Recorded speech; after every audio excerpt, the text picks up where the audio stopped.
Good afternoon, everyone. My name is Jermaine, and I'm going to talk to you guys today about leadership theories. And before I talk to you about leadership theories, first it's important to know what leadership theories is all about. In a book called What is Leadership, Kevin Krause talked about leadership, and he stated that it's a process of social influence which maximizes the efforts of others towards the achievement of a goal. In this context that I'm going to talk to you guys about, this is how I am going to explain the different theories, which is contingency leadership theory, continuum theory, path goal leadership theory, and leadership substitute theory. Additionally, I'm going to talk to you guys about what I believe is the most important theory when tied to my military organization. So, first we have contingency theory. When we think of contingency theory, we tend to think of doing things in spite of.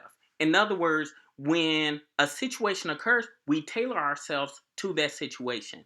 And in contingency theories, while this isn't necessarily wrong, contingency theory is not based on the necessarily on the situation at hand in accordance with Fred Felder.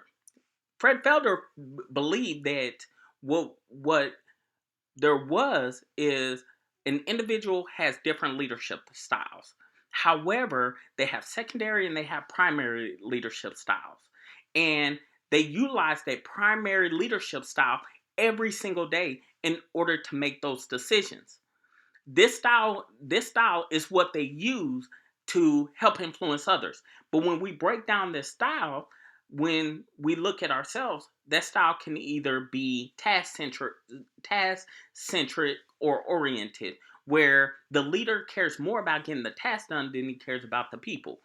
Or that leadership style is more people centric, where we care more about the employees than we do the actual task. And that comes into play when it comes to applying those leadership styles to get a job done. After they finish doing that, the leadership is going to decide their relationship and analyze their relationship with their employees. It matters because this is how they exercise influence over others. So it the poor the relationship is, the more involved the leader has to be with personnel to push them. Remember earlier throughout our course, what we did learn was the relationship between the employee and the leader is important because some personnel are influenced by intrinsic rewards where they just want to do a great job. And then sometimes we have intrinsic personnel who want the rewards, the accolades, the bonuses that comes with things. So all of this matters.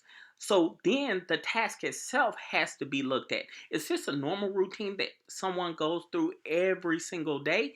Or is the leader really have to be involved in order to get the job done?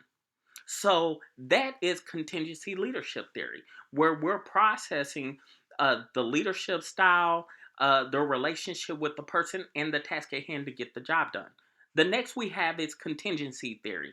All right, in contingency theory, you have a spectrum. On the far left hand side, you have boss centric, right? And on the left hand side, you have subordinate centric. And in continuum theory, it is based on who makes the decisions. So in continuum theory, if the boss is making those decisions, then they're going to determine if they're more acratic leadership style, or if they need more participative leadership style to make sure that the task gets done. Then in the other theory is the if it's left up to the subordinates, they have to decide if they have enough freedom and if they believe in that task to get the job done. So in continuum theory, it's all based on who who is centered on that task. Is it the responsibility and the authority of the employees to get it done, or is it the authority of the leader to get the job done? So the next one that we have path goal leadership, and in path goal, the subordinates really have more control because the task starts at them.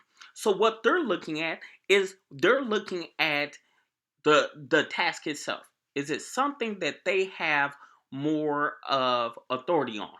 Is it a routine task or is it unique? What's their locus of control?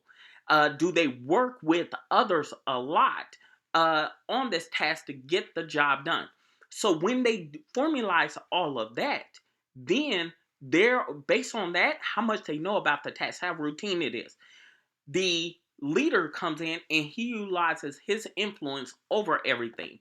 As an example, when the subordinates believe that they have more control over the situation, when they know what they're doing, maybe myself as the leader needs more participative style. Why? Because I have more faith in those employees to get the job done.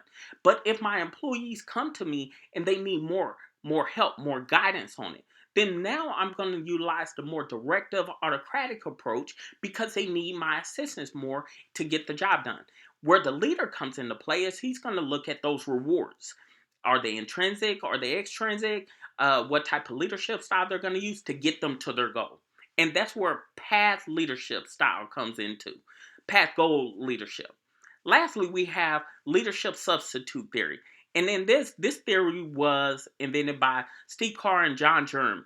And pretty much where this theory is situations where the leader is not needed. So, what is those type of situations? Well, this is where your middle managers and everyone else maybe have more experience, may have more skills where the leader isn't necessarily involved. So, if we break this down, why does this occur? Well, if you have certified personnel, if you have skilled traders, then you don't need them. You don't need the leaders to be involved and to utilize rewards to get them done. Also, when we're looking at those leaders, maybe they work together maybe for years. They've coordinated things with each other. They've got things done more. So why do you need the leader to get to be involved in those situations when everyone is working to get the same things done and they know what they do? Lastly, they may be subject matter experts. So maybe they don't need the leader's involvement as more. So now that I've talked to you guys about these leadership theories, I'm going to tell you which one probably works well for my organization. And I will say it is the path goal relationship. I know what you're thinking. You're thinking maybe it's the leadership substitute theory. I know that at every single one of the tiers in my organization, there are those SMEs, but there's turnover, there's GS employees. So when they come in, maybe they're not as skilled on the isms within that organization. So while while we do have those the the leadership the leadership substitute theory, I think the path goal is really where it comes into play because I, as a leader, will base my leadership style based on how much my people come to me, how much knowledge they need, how many questions they need from me, what answers they need, and maybe I need to get involved more, maybe I don't. So for me, path goal leadership is going to be more important. So what I've talked to you guys today about is all those theories combined. And what has been more important to me in the organization, which is uh, path goal leadership. So, want to thank you guys for your time. Thank you. Have a nice day.